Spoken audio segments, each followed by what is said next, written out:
datang ya Bapa dalam kerinduan,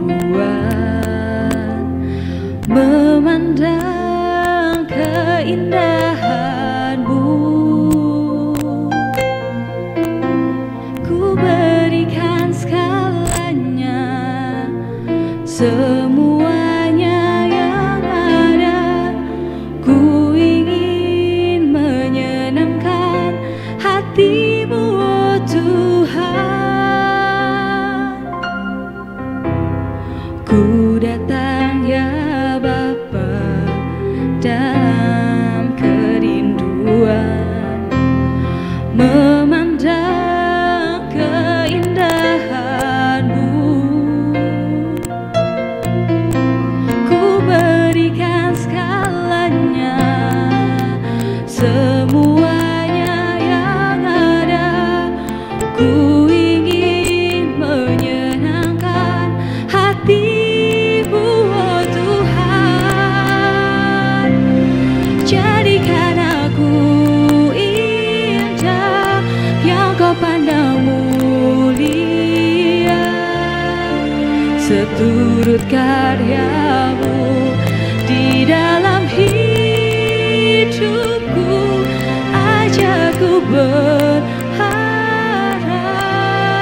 hanya kepada-Mu, taat dan setia kepada-Mu, Tuhan.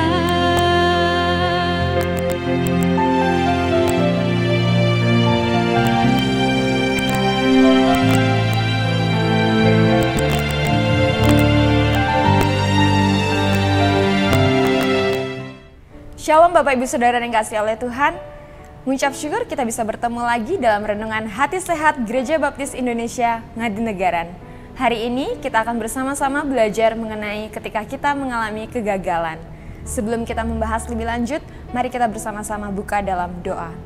Mengucap syukur Tuhan, terima kasih buat hari ini kami boleh bersama-sama menikmati renungan Hati Sehat Tuhan, supaya kami bisa fokus. Engkau berkati kami, berikan kami telinga yang baik ya Bapak, supaya kami bisa nantinya akan merenungkan apa yang sudah kami renungkan ini Tuhan dalam kehidupan kami sehari-hari.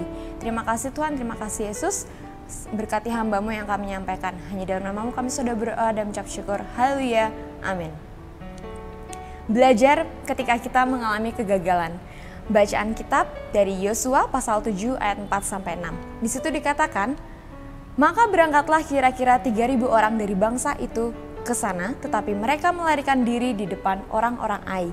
Sebab orang-orang Ai menewaskan kira-kira 36 orang dari mereka. Orang-orang Israel itu dikejar dari depan pintu gerbang kota itu sampai ke Shebarim dan dipukul kalah di lereng. Lalu tawarlah hati bangsa itu amat sangat. Yosua pun mengoyakkan jubahnya dan sujudlah ia dengan mukanya sampai ke tanah di depan tabut Tuhan hingga petang, bersama dengan para tua-tua orang Israel sambil menaburkan debu di atas kepalanya. Adakah Bapak Ibu Saudara yang pernah mengalami kegagalan? Saya rasa pasti ada. Untuk pengalaman yang saya pernah lalui adalah beberapa tahun yang lalu sebelum saya memasuki salah satu universitas yang saya mau masuki, saya daftarkan. Waktu itu saya mendaftar di salah satu universitas swasta. Nah, kebetulan saya 2 kali mendaftar di universitas swasta tersebut dengan jurusan pendidikan bahasa Inggris. Namun ternyata Tuhan berkehendak lain dan saya tidak diterima di universitas tersebut 2 kali. Kemudian saya sempat merasa putus asa, saya tidak tahu harus melakukan apa lagi. Nanti saya bingung saya harus melanjutkan kuliah di mana, karena itu adalah satu-satunya jurusan yang menurut saya bisa dan saya mampu. Tapi ternyata Tuhan berkehendak lain. Suatu ketika saya punya pikiran bahwa apakah saya harus mencoba memasuki jurusan lain. Akhirnya saya mencoba untuk mendaftar di salah satu sekolah tinggi ekonomi yang ada di Jogja. Waktu itu saya mengambil jurusan akuntansi. Secara pribadi, saya sebenarnya tidak menyukai matematika, hitung-hitungan. Tetapi karena saya awalnya itu hanya sekedar iseng-iseng, jadi saya mencoba untuk mendaftarkan diri saya ke sekolah tinggi ekonomi itu. Dengan niat saya, dengan tekad saya Kemudian saya daftarkan dan ternyata saya diterima di sekolah tinggi ekonomi tersebut. Dan pada akhirnya setelah saya 4 tahun berjalan, saya bisa wisuda, saya lulus. Walaupun di tengah perkuliahan saya waktu itu saya sempat mau mundur karena saya merasa tidak mampu dengan jurusan, dengan kuliah yang saya geluti. Kemudian ada orang-orang di sekitar saya yang mencoba untuk memberikan saran, masukan, support buat saya untuk bisa melalui perkuliahan tersebut hingga sampai selesai. Walaupun di sekolah tinggi tersebut waktu itu ada pilihan non skripsi dan skripsi, tapi saya tetap memilih untuk mengambil jalur skripsi hingga sampai selesai dan saya wisuda. Nah, itu pengalaman saya ketika saya mengalami kegagalan. Mungkin ada pengalaman kegagalan lainnya yang selama ini kita bisa lewati semua, tapi Tuhan menjawab lewat keputusan yang lain. Nah, hari ini kita akan belajar dari Yosua, bagaimana dia memimpin bangsa Israel untuk menghadapi orang-orang Ai. Nah, banyak orang yang mendapatkan sukses dalam perjalanan kehidupannya. Kegagalan demi kegagalan pasti akan selalu dilewati. Namun, kalau kita tidak punya tekad, tidak punya keputusan yang pasti untuk menghadapi kegagalan itu, untuk kita bisa bangkit lagi, pasti kita juga akan merasa kecewa. Nah, satu hal yang penting adalah kita harus bisa melibatkan Tuhan dalam setiap perjalanan hidup kita supaya kita jauh dari rasa dosa, jauh dari rasa bersalah. Karena ketika orang biasanya seumuran kita atau orang-orang yang di sekitar kita, ketika kita mengalami kegagalan, pasti kita berusaha untuk menyalahkan diri sendiri, menyalahkan orang lain, ataupun kita bahkan bisa menyalahkan Tuhan, ataupun juga kita bisa merasa putus asa, kecewa, tidak tahu arah. Kemudian bisa saja terjadi hal-hal yang tidak diinginkan. Nah, ketika kita dihadapkan dengan kegagalan tersebut, Allah dapat mengubah kegagalan tersebut menjadi suatu hal yang kita dambakan, yaitu adalah kesuksesan. Asal kita mau jujur untuk mengakuinya. Nah, yang pertama kita dapat belajar dari apa yang dialami oleh bangsa Israel di bawah kepemimpinan Yosua ketika menghadapi bangsa Ai. Israel mengalami kekalahan karena adanya pelanggaran yang dilakukan bangsa itu. Kemudian, tetapi setelah adanya kesadaran, kenapa Yosua bisa melakukan pelanggaran itu, karena dia tidak melibatkan Tuhan dalam proses untuk menghadapi bangsa Ai.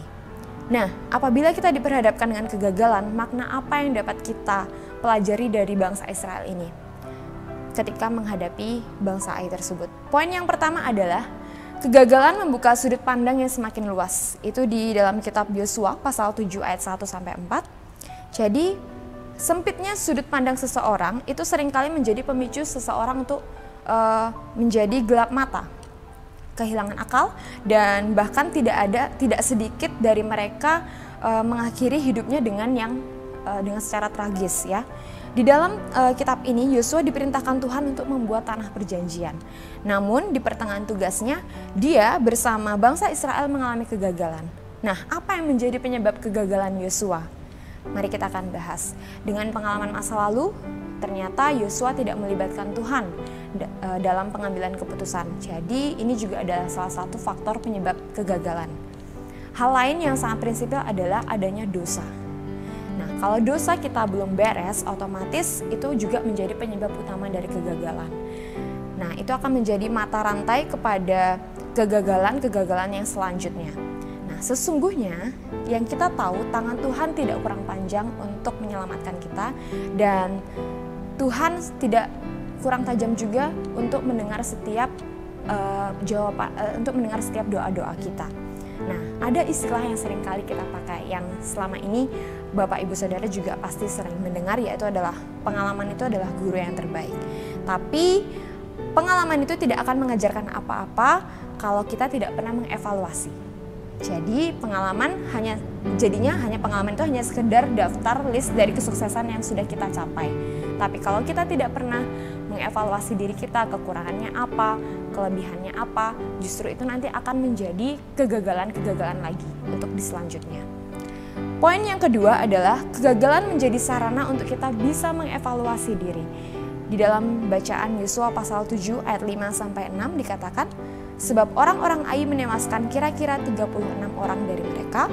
Orang-orang Israel itu dikejar dari depan pintu gerbang kota itu sampai ke Shebarim dan dipukul kalah di lereng. Lalu tawarlah hati bangsa itu amat sangat. Yosua pun mengoyakkan jubahnya dan sujudlah ia dengan mukanya sampai ke tanah di depan tabut Tuhan hingga petang, bersama dengan para tua-tua orang Israel sambil menaburkan debu di atas kepalanya. Nah, hampir semua orang mengalami kegagalan, tapi sedikit yang tahu bagaimana solusinya untuk supaya kita tidak mengalami kegagalan terus. Ada yang menyalahkan diri sendiri, meratapi diri sendiri, menyalahkan Tuhan, dan kita sering sekali terintimidasi dengan kegagalan-kegagalan di masa lalu. Nah, kira-kira kalau Yosua tadi sempat mengatakan mengoyakkan jubahnya ketika dia memutuskan untuk supaya bisa menang dari bangsa Ai, dia di situ dikatakan ia mengoyakkan jubahnya. Itu yang langkah Yosua, itu yang Yosua lakukan. Nah, arti dari mengoyakkan jubahnya itu adalah merupakan tanda perkabungan atau kesadaran diri akan keterbatasannya. Nah, akan keberdosaannya. Lalu apa yang dilakukan? Ia merendahkan dirinya. Kemudian Tuhan membantu memberi jawaban dan bahwa dosanya yang menjadi penyebab utama dari kegagalan itu. Jadi Yosua tersadar akan apa yang menjadi penyebab utama kegagalannya. Dan kemudian Allah memerintahkan untuk menuntaskannya supaya Yosua tidak merasa berdosa lagi.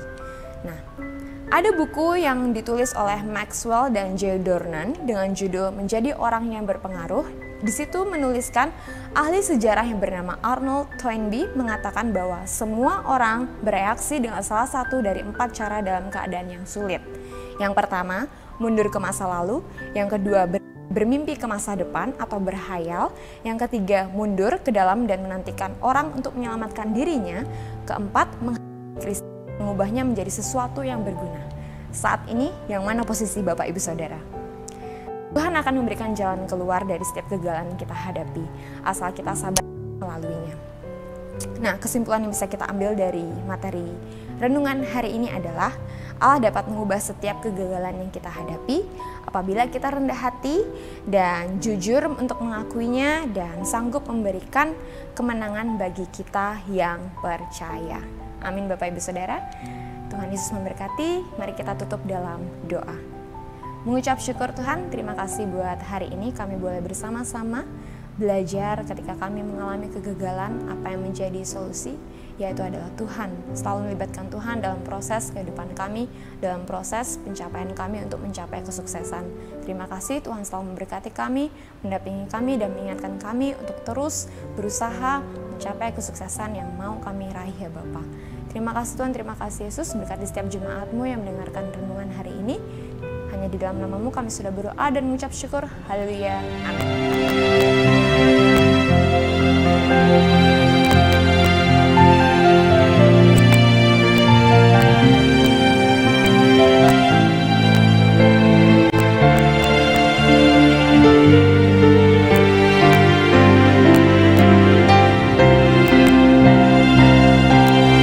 Jadikan aku indah yang kau pandang mulia, seturut karyamu di